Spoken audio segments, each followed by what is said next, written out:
Sudah mulai. Bismillahirrahmanirrahim. Assalamualaikum warahmatullahi wabarakatuh.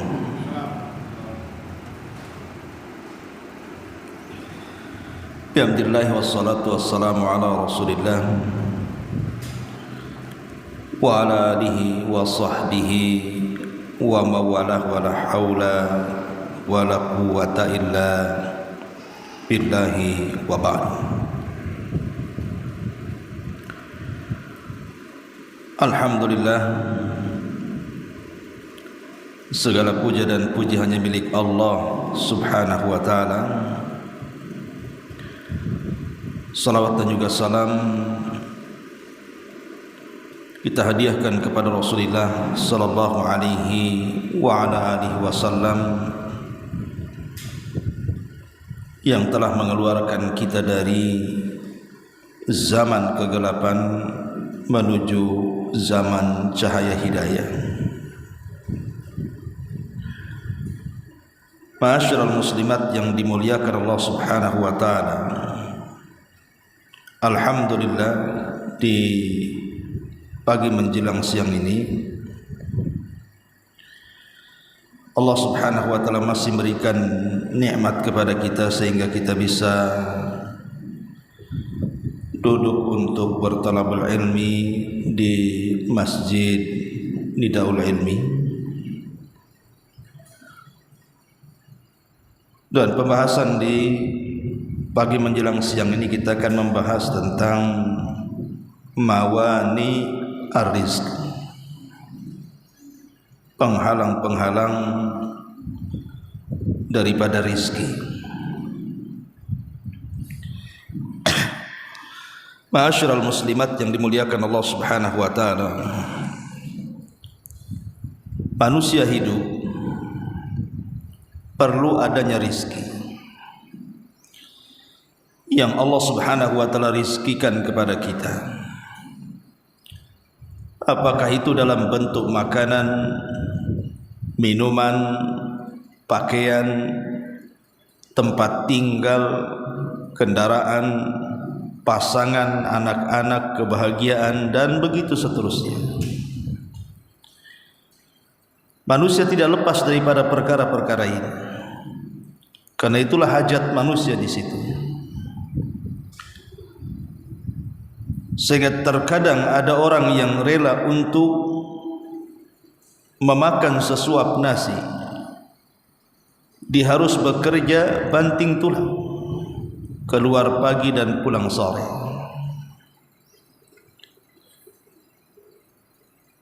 Ma'asyiral muslimat yang dimuliakan Allah subhanahu wa ta'ala,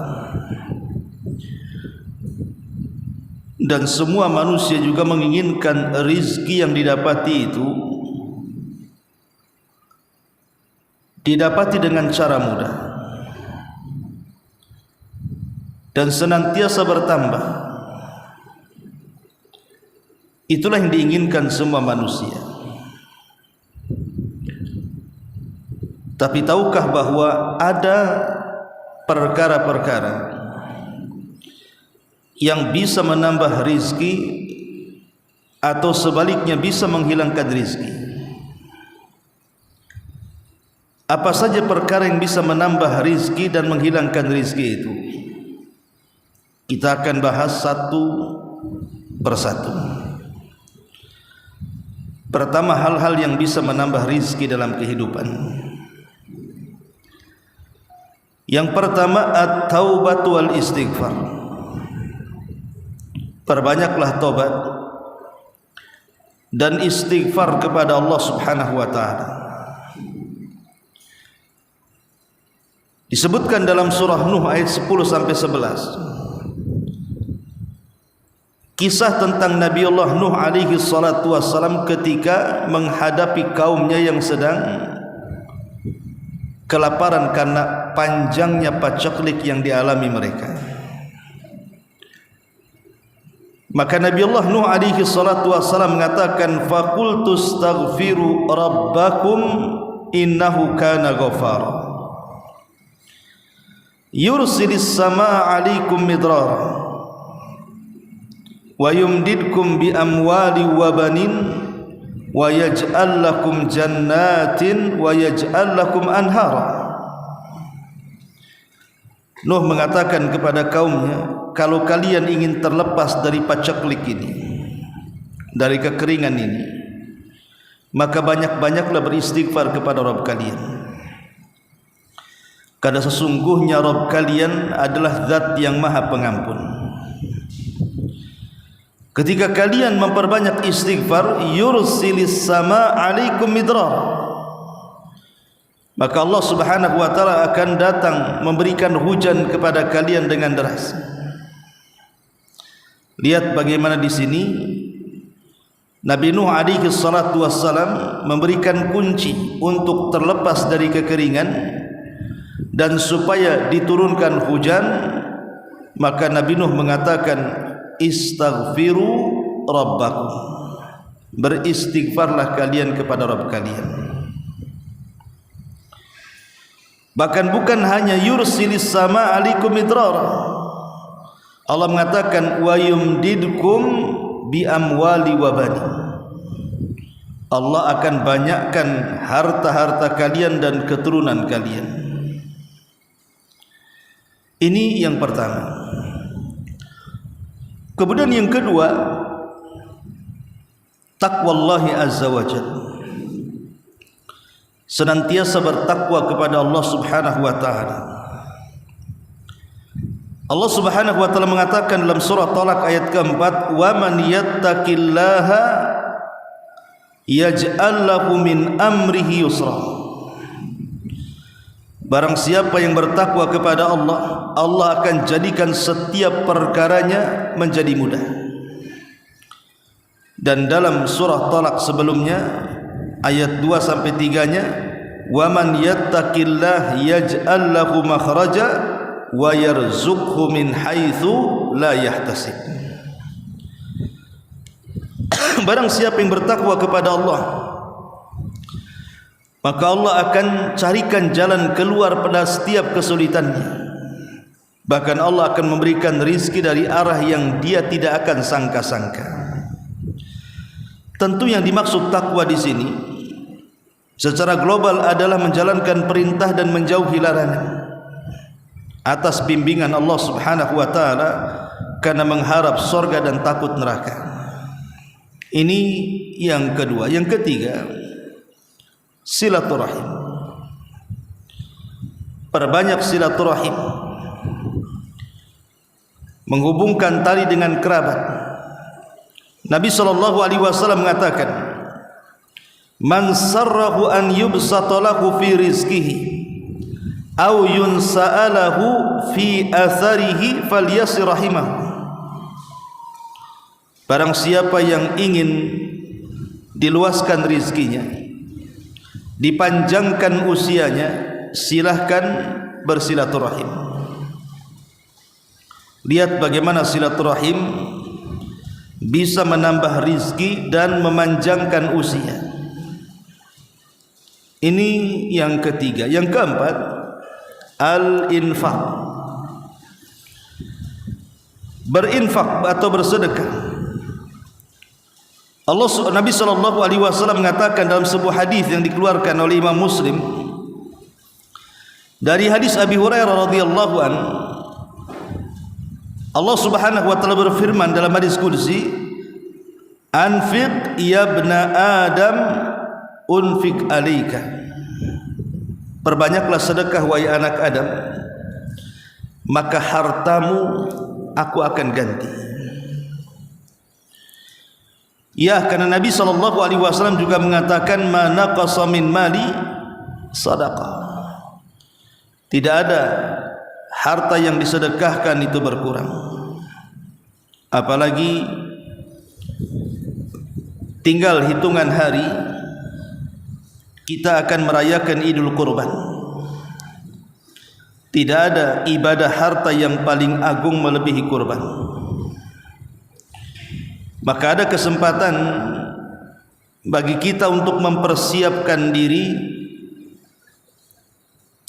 untuk berkorban kepada Allah Subhanahu wa taala. Persiapkan uang terbaik dari sekarang. untuk tanggal 10 bulan Dzulhijjah. Itulah ibadah harta yang paling baik dalam setahun, adalah berkurban pada waktunya. Karena dalam kurban itu banyak sedekah di dalamnya.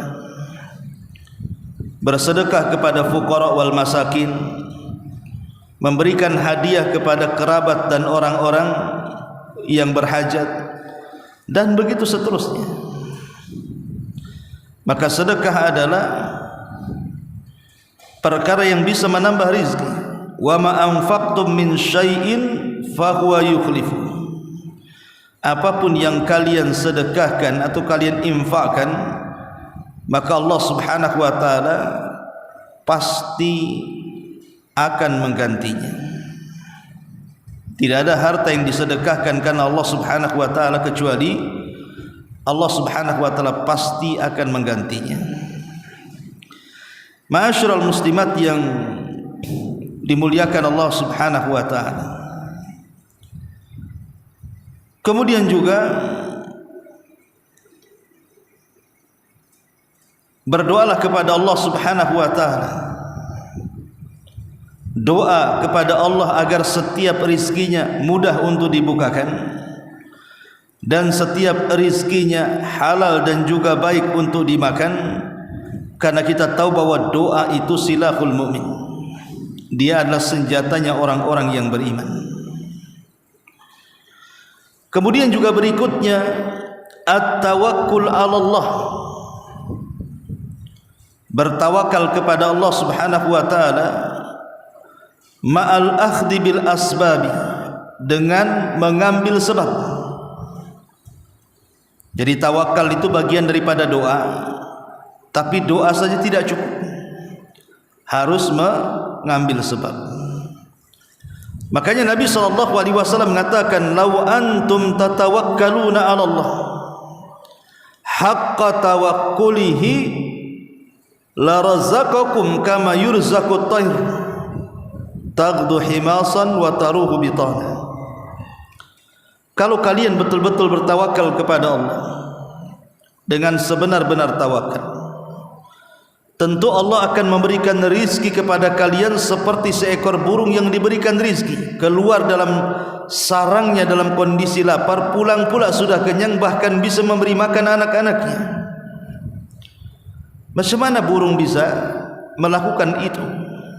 Karena rizki manusia itu sudah ditentukan. Cukup dengan bertawakal kepada Allah, kemudian cari sebab. Yang ngasih rizki itu Allah Subhanahu wa ta'ala. Kemudian juga di antara yang bisa menambah rizki adalah birrul walidain, berbakti kepada orang tua. Umumnya orang yang tidak berbakti kepada orang tua sekalipun dia kaya, tidak akan dapat ketenangan dalam hidupnya, rizkinya hampa. Maka selama kita masih punya orang tua yang masih hidup, berbuat baiklah kepada mereka. Itu kunci rizki yang paling tepat. Ini juga bagian daripada kunci rizki. Kemudian juga di antara kunci rizki adalah al-ihsan ila du'afa'i wal fuqara, berbuat baik kepada orang-orang lemah, orang-orang fakir, orang-orang miskin, anak-anak yatim dan yang semacamnya. Nabi SAW mengatakan, hal tungsaruna wa turzakuna illa bidu'ai fikum. Bukankah kalian ditolong dan diberikan rizki melainkan karena orang-orang lemah di sekitar kalian? Maka jangan sakiti orang-orang lemah, jangan sakiti para fuqara wal masakin, apalagi anak-anak yatim. Karena menyayangi mereka berarti membuka pintu rizki, menyakiti mereka berarti menutup pintu rizki.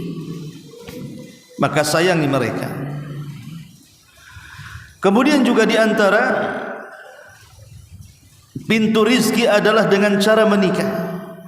Bagi yang belum menikah, kalau seandainya mereka ingin dibukakan rizkinya, menikah. Karena menikah juga bagian daripada pembuka pintu rizki. Makanya Allah Subhanahu wa ta'ala mengatakan, iyakunu fuqara yughnihimullahu min fadli wallahu wasi'un alim. Kalau kalian fakir setelah menikah, maka yakinilah Allah akan memberikan kekayaan dari karunia-Nya, karena Allah zat yang maha luas lagi maha mengetahui. Dan yang terakhir tentunya al-istiqamah, berusaha untuk istiqamah. Tentu istiqamah ini bukan perkara mudah, karena istiqamah itu berarti melawan dua musuh sekaligus. Pertama hawa nafsu, dan kedua syaitan. Kalau kita sanggup melawan hawa nafsu, kemudian melawan syaitan, maka kita bisa istiqamah. Tapi kalau kita tidak bisa melawan dua perkara berat ini, maka selamanya kita tidak mungkin istiqamah. Pertama hawa nafsu, dan ini yang paling bahaya, karena dorongan hawa nafsu ini merusak akhlak. Kemudian yang kedua syaitan, dan dorongan syaitan ini merusak agama. Jadi satu sisi dirusak akhlaknya dengan hawa nafsu, sisi lain dirusak agamanya dengan setan. Tapi kalau kita bisa mengalahkan dua musuh kita, maka kita akan terjaga agama dan akhlak kita. Itulah yang disebut dengan istiqamah. Kalau kita bisa istiqamah, maka Allah Subhanahu wa taala berjanji akan memberikan rizki yang luas kepadanya. Ini di antara sebagian kecil pembuka pintu rizki. Baik, kita masuk pada poin yang kedua. Lalu perkara apa saja yang menghilangkan rizki itu? Pertama, yang menghilangkan rizki adalah al-ma'asi wal dzunub, bermaksiat dan banyak melakukan dosa.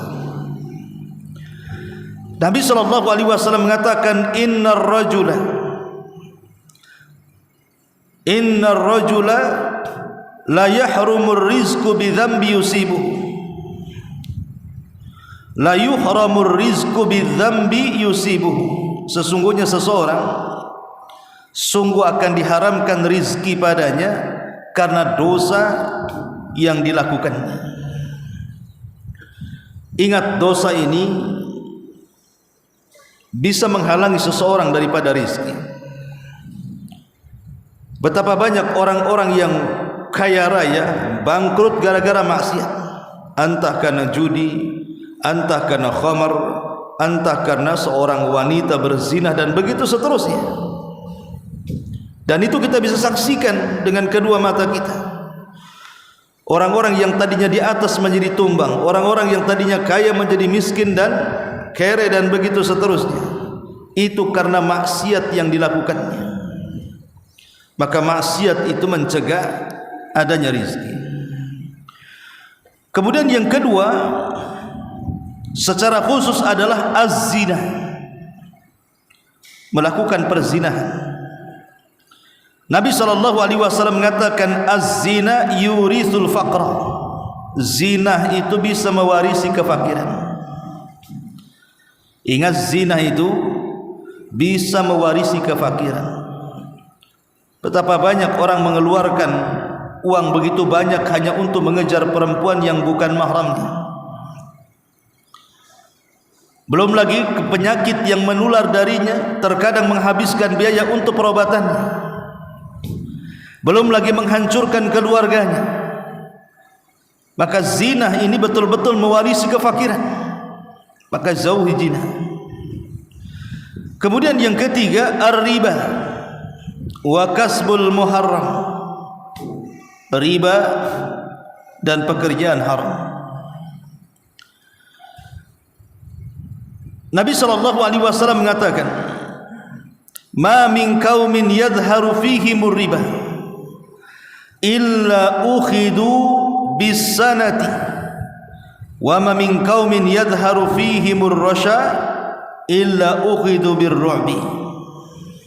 Kata Nabi SAW dalam hadis Amr ibn As radhiyallahu anhu, tidaklah sebuah kaum menyebar padanya dosa riba, kecuali Allah Subhanahu wa taala akan kirimkan kesusahan ekonomi di tengah-tengah masyarakat, entah kekeringan, pacaklik dan yang semacamnya. Dan tidaklah sebuah kaum, kata Rasul, ketika sogok menyogok sudah mulai tersebar di mana-mana, kecuali Allah akan timpakan perasaan takut di tengah-tengah masyarakat. Lihat bagaimana di sini Nabi SAW mengatakan soal bahayanya riba. Dan hari ini manusia dengan riba itu seolah-olah tidak bisa dilepaskan, karena semua orang masuk pada lingkaran riba. Mau tidak mau, suka ataupun tidak suka, di zaman sekarang manusia sulit untuk lepas daripada riba, berhubungan dengan instansi riba, dan begitu seterusnya. Karena sekarang kita lihat yang menguasai ekonomi itu adalah bank-bank konvensional, yang di situ penuh dengan riba. Transaksi, baik kita transfer, baik kita menerima uang, atau transaksi jual beli apapun, tidak lepas daripada dunia perbankan. Seolah-olah kita tidak bisa keluar dari formasi riba ini. Maka kaidah para ulama, kalau memang perkara mungkar itu tidak bisa dihilangkan 100%, maka minimalnya kurangi, jauhi, kalau tidak bisa menghilangkan secara keseluruhan. Ini yang ketiga. Yang keempat, naqsul mikyali wal mizan, mengurang-urang takaran, mengurang-urang ukuran, mengurang-urang timbangan, mengurang-urang timbangan dan begitu seterusnya. Ini salah satu hilangnya kunci-kunci rizki. Satu hari Nabi SAW mengatakan di hadapan orang-orang Ansar,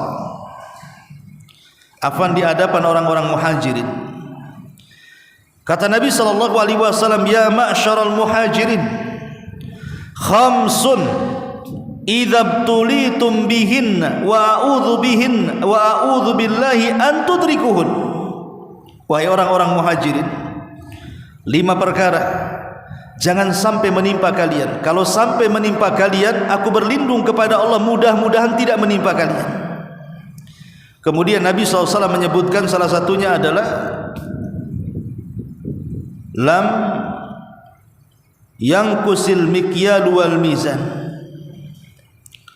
Tidaklah sebuah kaum mereka mengurang-urang takaran, mengurang-urang timbangan, illa ukhidu bis-sinin wa syiddatil maunati wa jawri sultani alaihi, kecuali Allah Subhanahu wa taala timpakan kekeringan kepada mereka, susahnya ekonomi, dan Allah kirimkan pemimpin-pemimpin zalim kepada mereka. Lihat bagaimana Nabi SAW menyebutkan satu dosa tetapi hukumannya 3. Dosanya 1 tapi azabnya 3. Apa dosa itu? Mengurang-urang takaran, mengurang-urang timbangan, mengurang-urang meteran, curang dalam dagang. Lihat bagaimana Rasul mengatakan, kecuali akan ditimpakan kepada mereka pacaklik, susahnya ekonomi, dan Allah akan kuasakan kepada mereka dengan pemimpin-pemimpin yang zalim. Di negeri kita 3-tiganya sudah terasa. Kekeringan sudah kita rasakan di negeri kita ini. Kalau sudah datang kekeringan, sawah-sawah kering, jalan-jalan retak, sudah tidak bisa ditanam. Susahnya ekonomi, sudah kita bisa melihat ribuan orang yang mencari kerja berjubel, tapi hanya sedikit yang diterima. Kemudian pemimpin-pemimpin yang zalim, yang mengambil hak rakyat, tapi rakyat tidak memiliki hak untuk mengambil haknya. Kenapa kemudian 3-tiganya ada di negeri kita ini?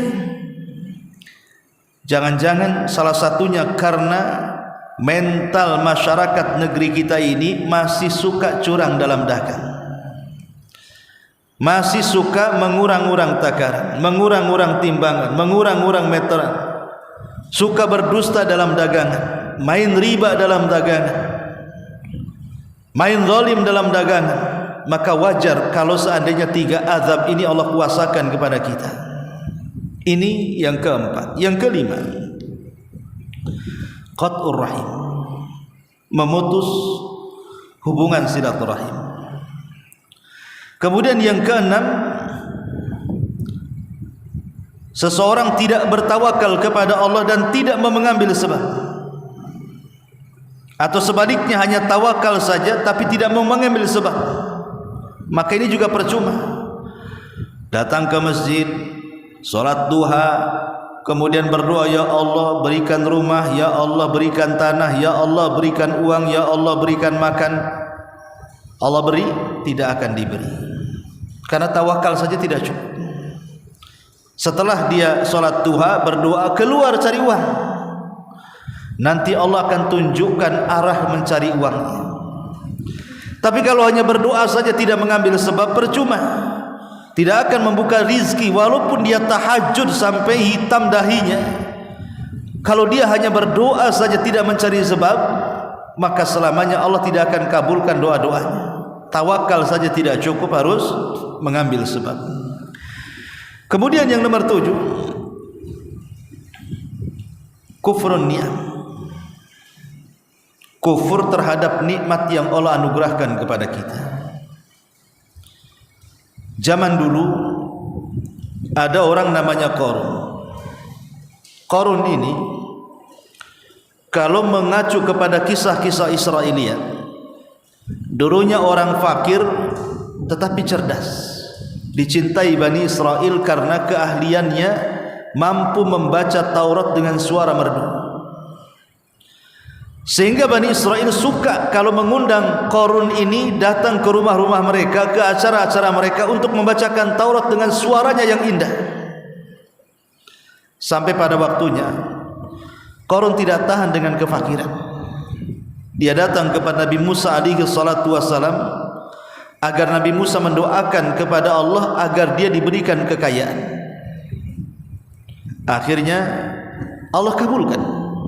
Qarun pun lambat laun menjadi orang kaya di tengah-tengah Bani Israel. Setelah Qarun kaya raya, bahkan tidak ada orang yang lebih kaya di zaman itu melebihi Qarun, bahkan boleh jadi sampai hari ini. Akhirnya Qarun pun lupa diri. Dia tidak mengakui bahwa nikmat itu datang dari Allah Subhanahu wa taala. Dia mengatakan, innama utituhu min ilmin indi, harta ini ku dapati karena kecerdasanku, bukan dari siapa-siapa. Wajar aku kaya karena aku cerdas, wajar aku kaya karena aku piawai, wajar kalau aku kaya, aku ini memiliki kemampuan untuk itu. Sama sekali kekayaannya tidak dinisbatkan kepada Allah. Apa yang terjadi? Allah mengatakan, fa khasafna bihi wa bidarihil ardh, kami tenggelamkan Qarun dan seluruh kekayaannya ke dasar bumi. Kenapa Qarun diazab oleh Allah Subhanahu wa taala? Karena dia kufur nikmat. Dia kufur bahwa nikmat itu datang dari dia padahal Allah yang memberikannya. Maka salah satu penghalang rizki adalah kufur nikmat. Kebalikannya syukur nikmat akan menambah rizki. La in syakartum la azidannakum, kalau kalian syukur kami akan tambah. Kemudian yang nomor 8, al-bukhlu wa adamu hubbil infaq, bakhil, kikir, pelit, medit, ya, dan yang semacamnya. Maka orang yang tidak hobi infak, orang yang tidak suka sedekah, orang yang enggan mendermakan hartanya, maka itu kunci daripada kunci-kunci terhalangnya rizki. Tapi ingat bahwa infak sendiri ketika kita bersedekah jangan diniatkan untuk menambah rizki. Tetap niat utamanya adalah karena Allah. Karena kalau seandainya orang bersedekah hanya untuk niatnya supaya dagangannya laris, usahanya lancar, dan begitu seterusnya, alias coba-coba, maka selamanya tidak akan dikabulkan oleh Allah Subhanahu wa taala. Ingat kisah yang pernah saya kisahkan. Dahulu ada seorang ulama, plus juga dia seorang pedagang handal. Setiap perniagaannya tidak pernah dirugikan, untung terus. Rupanya kuncinya adalah sedekah. Sehingga ada saudaranya, anak dari pamannya, ingin menirunya. Karena sama-sama seorang peniaga, dia pun mencari-cari rahasia kenapa dia selalu untung dan selalu mendapatkan keuntungan lebih dari perniagaannya. Rupanya rahasianya karena suka sedekah. Ditirunya oleh dia. Dia pun rajin sedekah. Tapi setelah banyak sedekah, usahanya juga tidak lancar-lancar terus, biasa-biasa saja. Sehingga dia kemudian mengadu dan mengatakan kepada yang saudaranya yang lancar usahanya itu, kenapa sedekahmu berpengaruh? Kenapa sedekahku tidak berpengaruh? Maka dia menjawab, karena sedekahku yakin, tapi sedekahmu tidak yakin. Sedekahku yakin bahwa kalau aku bersedekah Allah akan tambah rizki, makanya aku yakin sekali. Tapi sedekahmu hanya coba-coba saja, menunjukkan ketidakyakinan, hanya coba-coba saja. Maka sedekah coba-coba itu tidak akan menambahkan rizki kepada kita. Ingat, sedekah itu jangan coba-coba. Coba-cobalah, mudah-mudahan dengan sedekah saya sembuh, mudah-mudahan dengan sedekah nanti saya dilancarkan. Enggak, sedekah itu ibadah. Jangan dilakukan secara coba-coba, karena itu menghilangkan keyakinan. Rabb yang kita sembah yakin, maka bersedekahlah dengan penuh keyakinan. Ma'asyiral muslimat yang dimuliakan Allah Subhanahu wa taala, termasuk juga yang nomor 9, at-tahawun fi ba'dil a'mal allati tusab bi annaha syirkun. Bermudah-mudah melakukan sebagian amal yang terkadang amalan itu bisa saja menjerumuskan kepada kesyirikan. Bermudah-mudah melakukan perbuatan yang di dalamnya terkandung kesyirikan. Contoh, bersumpah kepada selain Allah, menyembelih kepada selain Allah, meyakini bahwa di sana ada selain Allah yang mendatangkan manfaat atau mencegah madarat, datang kepada dukun, datang kepada peramal, datang kepada orang-orang pintar, kemudian membeli jimat, tangkal dan yang semacamnya, itu tidak mendatangkan rizki. Betapa banyak orang yang datang ke dukun ditipu. Bukan dia yang kaya, dukunnya yang kaya. Kan banyak tuh dukun penipu, memeras pasiennya kan Bu, setelah miskin ditinggalkannya atau terkadang dibunuhnya. Dan itu kita saksikan di negeri kita ini, orang yang ditipu oleh para pengganda uang, padahal yang berganda itu bukan uang dia, uang dukunnya kan. Ada orang yang jual jimat tangkal, mengatakan nih jimat kalau kau beli bisa kaya raya. Harusnya orang yang pertama kaya yang jual jimat itulah harusnya. Tapi itu semua adalah praktek perdukunan yang membohongi kekayaan. Maka jauhi praktek-praktek seperti itu, karena itu tidak akan membuka pintu rizki, justru akan menghalangi pintu daripada rizki.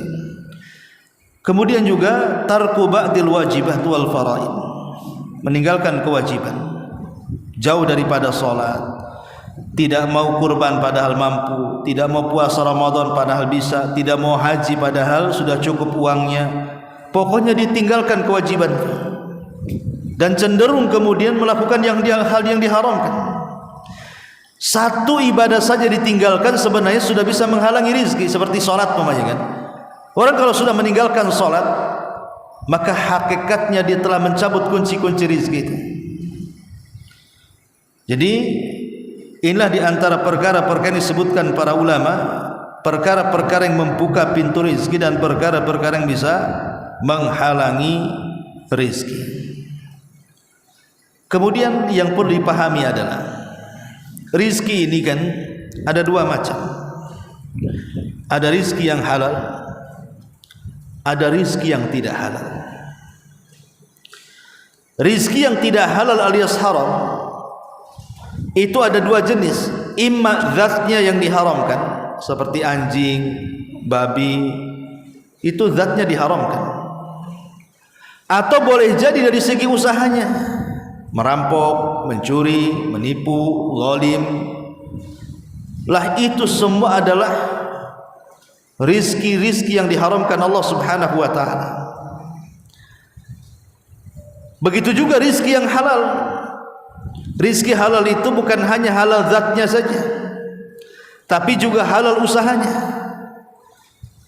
Memang betul jagungnya halal, nasinya halal, rotinya halal, tapi dibeli dari hasil haram, maka menjadi haram. Jadi bukan hanya zatnya saja, tapi juga usahanya. Jadi dua-duanya menentukan, baik yang haram ataupun yang halal. Tapi seorang muslim cerdas, bahwa kita tahu bahwa siapapun yang dihidupi dalam kehidupannya dari rizki yang haram, maka dipastikan neraka tempat duduknya. Rasul mengatakan, kullu lahmin nabatat min haram fannaru aulabi. Setiap daging yang tumbuh dari benda yang diharamkan, maka nerakalah tempat tinggalnya. Wallahu alam. Ini diantara perkara mawani'ur rizki, penghalang rizki. Baik, sampai di sini. Sebelum saya tutup, kalau ada yang bertanya silahkan.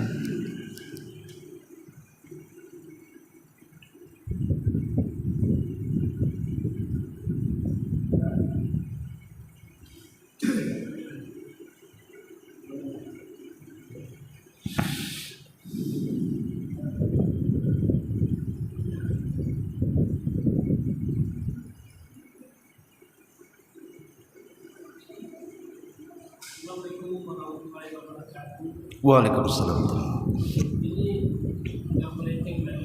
Nggak apa-apa.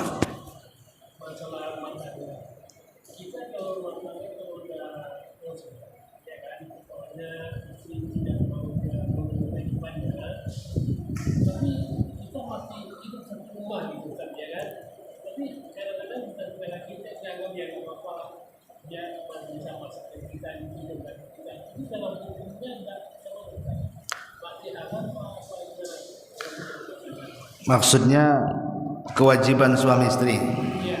Iya. Ya, alhamdulillah. Kalau dalam rumah tangga mungkin yang lain dilaksanakan, nyuci, masak dan yang semacamnya, tetapi melaksanakan kewajiban suami istri atau berhubungan itu tidak dilaksanakan.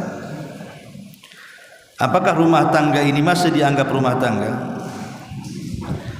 Iya, selama belum ada perceraian, maka rumah tangga itu masih dianggap rumah tangga selama belum ada perceraian, baik suami yang mencerai atau istri yang menggugat cerai. Tetapi praktek seperti itu dalam Islam disebut nusuz. Nusuz itu artinya penyelewengan dalam rumah tangga.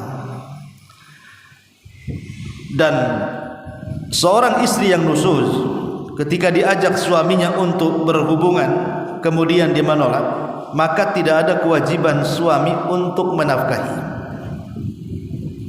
walaupun masih dalam satu ikatan rumah tangga. Pamannya sampai berbulan-bulan istrinya tidak mau melayani suaminya, alasannya tidak tahu, pokoknya menjauh dari suaminya, maka tidak ada kewajiban suami menafkahinya. Tetap dalam satu rangkaian rumah tangga, tapi suami tidak ada kewajiban menafkahinya sampai dia bertobat. Kalau dia bertobat, mau mengakui kesalahannya dan mau kembali melakukan hubungan suami istri, baru pintu tanggung jawab dibuka lagi. Begitu caranya. Itu namanya nusuz dalam Islam. Dan nusuz ini harus nasihati. Makanya Allah mengatakan, wa in takhafu nusuzahunna, kalau engkau takut akan penyelewengan nusuz istrimu, fa'idhuhunna. Pertama nasihati. Enggak bisa Ustaz dinasihati. Fahjuruhunna fil madaji. Fahjuruhunna fil madaji, pisah ranjang. Oh enggak bisa Ustaz. Wadribuhun, pukul dia. dengan pukulan yang tidak berbekas dan bukan di wajah. Kalau juga tidak bisa, maka lakukan di situ perdamaian dengan cara tadi menghentikan rizkinya, kewajiban suami dihentikan, tidak usah dikasih nafkah. Kalau dia bertobat, alhamdulillah. Kalau tidak, ya tergantung kepada keduanya, mau dipertahankan rumah tangganya dalam kondisi tidak harmonis atau diberhentikan rumah tangganya, kembali ke masing-masing. Wallahu a'lam. Masih? Ya. Iya, sampai di sini. Subhanaka bihamdika asyhadu an la ilaha illa anta astaghfiruka wa atubu ilaik. Allahu ta'ala alam. Assalamualaikum warahmatullahi wabarakatuh.